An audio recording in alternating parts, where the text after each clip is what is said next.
మానవ సేవయే మాధవ సేవగా హెల్పింగ్ హార్ట్స్ తమ కార్యకలాపాలను నిర్వహిస్తుందని హెల్పింగ్ హార్ట్స్ వ్యవస్థాపక అధ్యక్షులు కల్లుపల్లి సురేందర్ రెడ్డి, ట్రెజరర్ అడ్రాయిడ్ ప్రణీత్ రెడ్డిలు తెలిపారు. తిరుపతి జిల్లా రేణిగుంట వద్దనున్న తూకివాకం సమీపంలోని ఆశ్రయ వెల్ఫేర్ ఆర్గనైజేషన్ నిర్వాహకులు శోభారాణి రమేష్లకు హెల్పింగ్ హార్ట్స్ సభ్యులు నిత్యావసర సరుకులను అందించడం జరిగింది.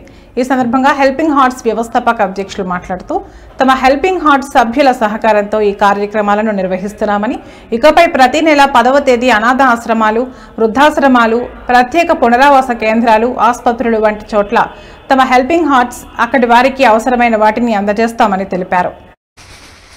హెల్పింగ్ హార్ట్స్ ఆధ్వర్యంలో దామినేడు శివారు ప్రాంతం తూకివాకం దగ్గర ఉన్నటువంటి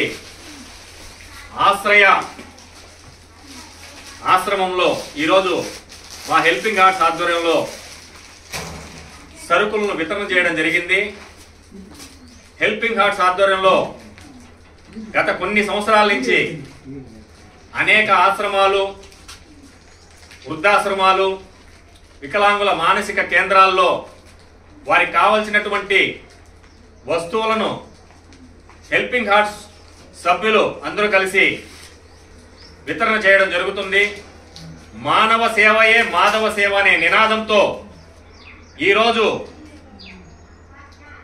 సమాజంలో చాలా వివక్షణకు గురైనటువంటి ఇలాంటి వారికి సేవ చేయడంతో ఆ మాధవుడికే సేవ చేసినట్లుగా తలుస్తూ